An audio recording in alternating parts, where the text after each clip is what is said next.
To residents, quality of life is one of the most crucial aspects of living in a nursing home.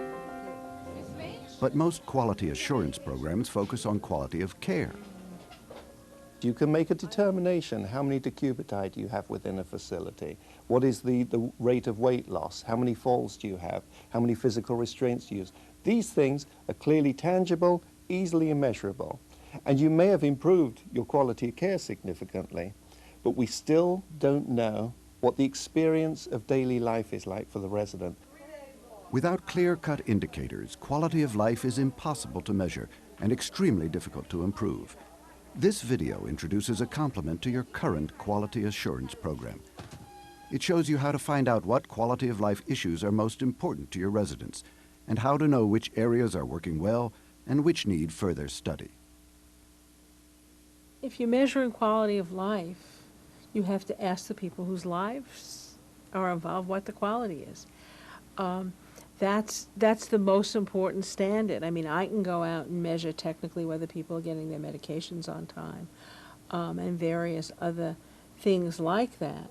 But to find out whether or not what's happening is positively impacting on the quality of life, you've got to ask the people whose lives are affected by it. The quality assurance program featured in this video is a four-step process. It has emerged from several years of research on improving quality of life. In the first step, the staff conducts focus groups with residents to identify possible problems. In step 2, staff members use the focus group information to choose one domain to focus on and to customize one of the interview questionnaires included in this package. The third step consists of resident interviews. Finally, staff members analyze the data collected during the interviews to understand the breadth and depth of the problems identified and to develop an action plan to address them.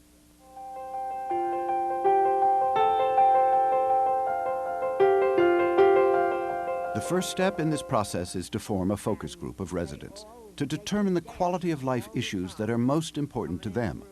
The focus group format is ideal for getting this information.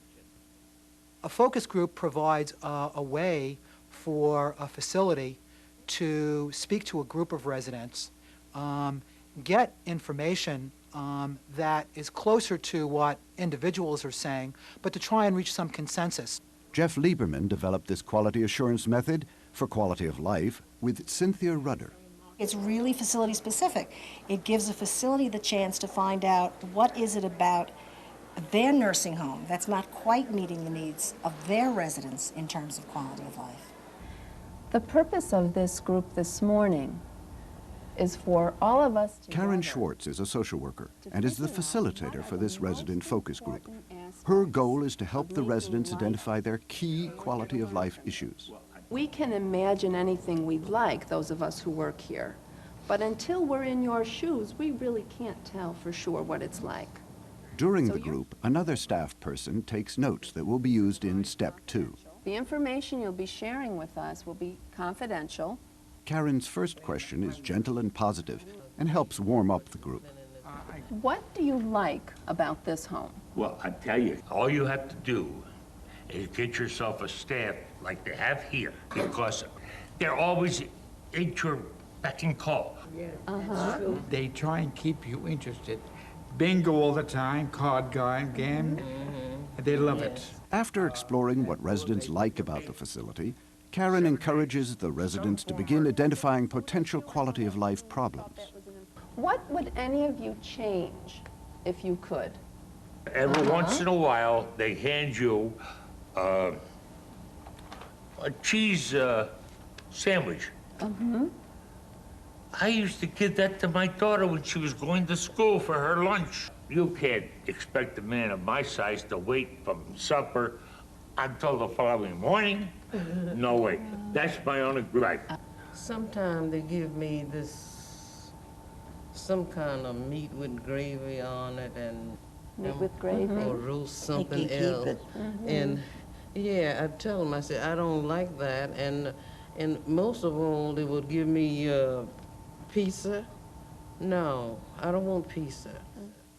As the residents' comfort grows, other, more sensitive concerns emerge. I am paralyzed from my waist down, so I cannot therefore put my pants shoes, or socks on. I can't bend enough to do it. Right.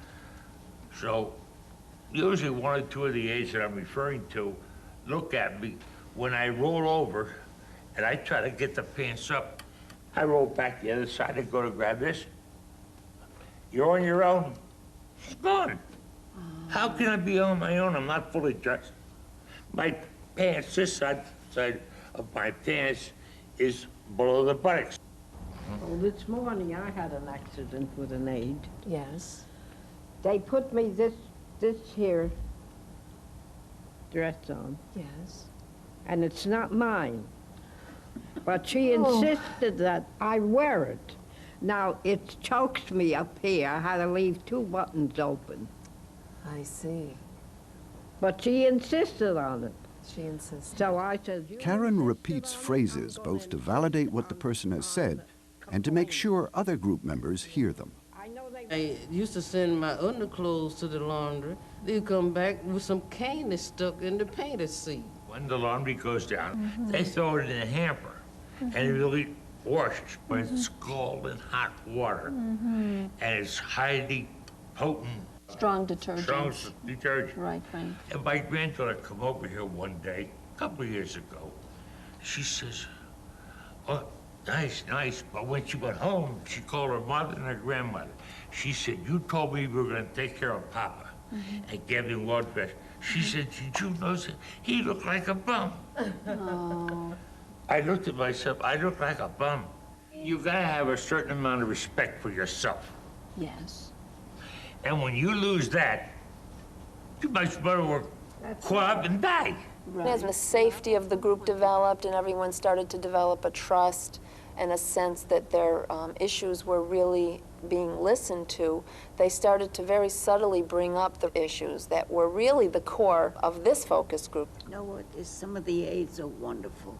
They're so good when you see them come in, you know. There's others that you don't care for. There are others that you don't care for. Could you tell me what it is about them that you don't care for? They don't take the interest. Eleanor says she wants to be treated as an individual. Karen probes to understand her meaning. What exactly does that mean? What would that look like if I were able to observe someone treating you like an individual? Come in and speak to you and talk to you and know that you're doing things right. So someone that would come in and speak to you? Yes. Just be themselves. Just be themselves, Eleanor. That's a lovely way to put it. Yeah. last night. They shut the light, so they had to go sit in the dark. I said, what did you shut the light for? It's time for you to go to bed. Alice, do you have an experience like that also, where perhaps your being an independent person, an individual, is not always paid attention to? Well, if I was to say what bothers me, there would be problems. There would be problems. So I don't want to talk because I'm going to wind up in trouble. It can be difficult to get information from residents who fear retaliation if they criticize the facility, have low expectations about what nursing homes can do, or are especially loyal to the facility and the staff.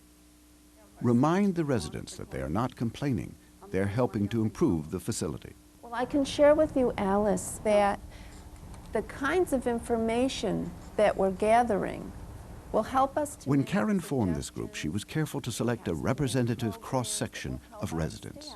They must come from all different units on the nursing home. They must come from short-term units, long-term units.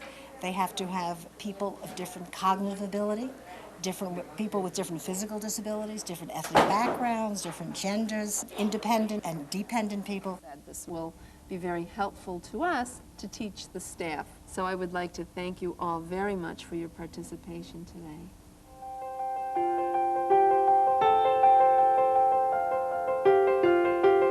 In the second step in this process, staff members have two goals. First, to identify which quality of life issue best reflects the residents' concerns. Second, to customize a quality of life questionnaire to make it specific to their facility. The team begins by reviewing notes of residents' comments made during the focus group. One that stood out to me was the comment, "And look at me, a man my size," and they're giving me a cheese sandwich. It stood out to me. What do you think? Oh, yes, that was pretty powerful. It didn't escape me that he brings his daughter into the comment, and I think he was made to feel less like an adult and more like a child, both with... In discussing residents' comments about food, the staff are going beyond the surface topic to find out what might be the underlying theme or pattern. He is a man, he's a big person, and he deserves to have something large. An adult. An adult size, Yes. something. Yes, and what a perfect example, because I'm sure it shows up in less obvious ways, the tendency sometimes for staff to move into a infantilizing kind of attitude. So important. I mean, food is important. After the staff members discuss the topics and situations raised by the residents, they try to determine which quality of life issue best reflects residents' concerns. Yeah. Well, and one of the ladies also made a comment about the dress that they put on her. Yes. That again put it on my mind about choices. She was being treated like just another person on an assignment, not Emily, who was wearing not Emily's dress. And I mean, I think we're getting that from a lot of the comments that we're seeing, this inability to be seen as the individual that you are. There was another piece that kind of fit into that a little bit when Antoinette... Karen refers to the example of a staff member turning off the lights in a woman's room.